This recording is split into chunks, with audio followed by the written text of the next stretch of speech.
Write the vision, make it plain. I am Dr. Estella Conwill Majozo, and this is Profile of a Writer. I have two books today. The first is called To Manifest the Ancestral Dream, a play in 5 acts in response to the murders of Ahmaud Arbery, Breonna Taylor, and George Floyd, and the Black Lives Matter global protest movement of 2020. And this book, To Manifest the Ancestral Dream, also is a companion text to the play.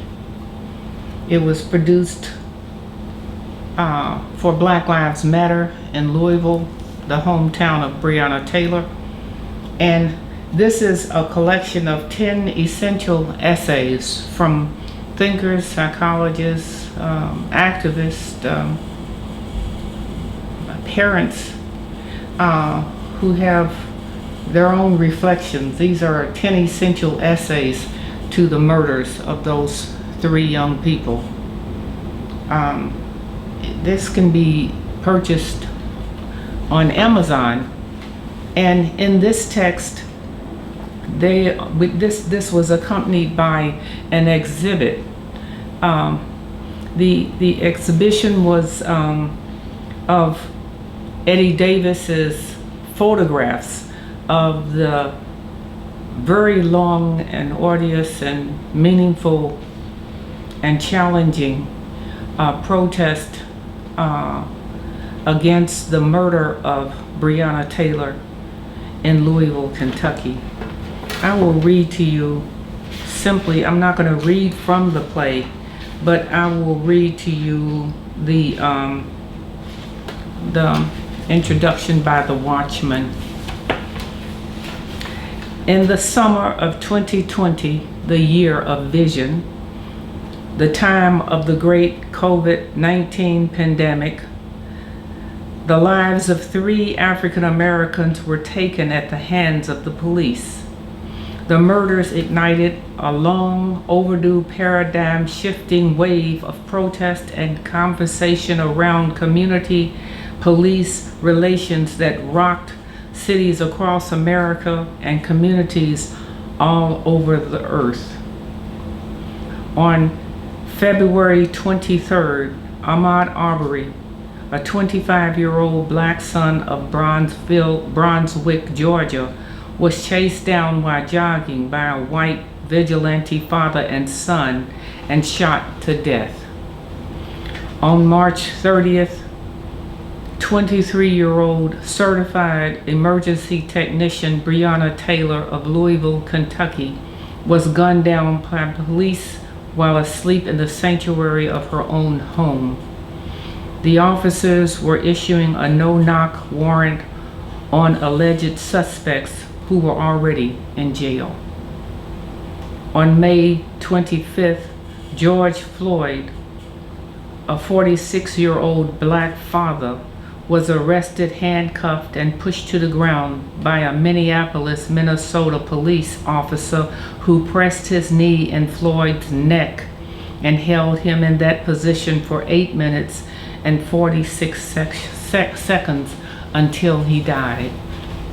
This unholy trinity of events, with Arbery and Floyd's death videoed and presented on social media, galvanized a worldwide response to the long-suffered plight of Black people in America. The racial oppression, brutality, and wanton murder of Blacks, often by police whose task it is to serve and protect all members of society, had finally reached a tipping point. Thousands, black, white, brown, yellow, and red, the rainbow of humanity, came to voice and spilled into the urban cities, into the urban streets, shouting, "Black Lives Matter. No justice, no peace. Hands up. Don't shoot. I can't breathe. We are done dying. Say her name. Say his name. Silence equals violence.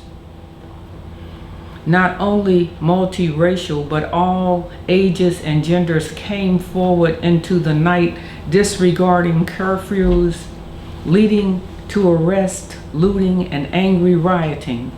In many American cities, the National Guard deployed and, along with police, retaliated and confronted protesters with anger, insolence, and violence.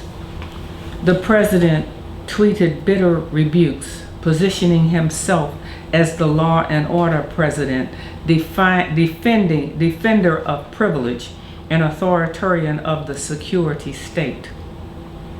Protests persisted, many risking their lives in the midst of the worst pandemic in a century. The protests demonstrated that pandemic racial oppression was indeed the hidden virus that thousands, tens of thousands of goodwill vowed to root out. A Pentecostal moment, tongues on fire around the planet, speaking truth to power. The divine linguist in all 50 states and throughout 19 countries proclaimed, Black Lives Matter. The play is quite wrenching. I'm indebted to the Majozo creative team in Louisville, Kentucky that put it on for Black Lives Matter. And for the, I'm indebted to the 10 writers who participated and gave these 10 essential essays reflecting their thoughts on the protest and the meaning of this moment in our history. Thank you for listening. Thank you, and I'll see you next time.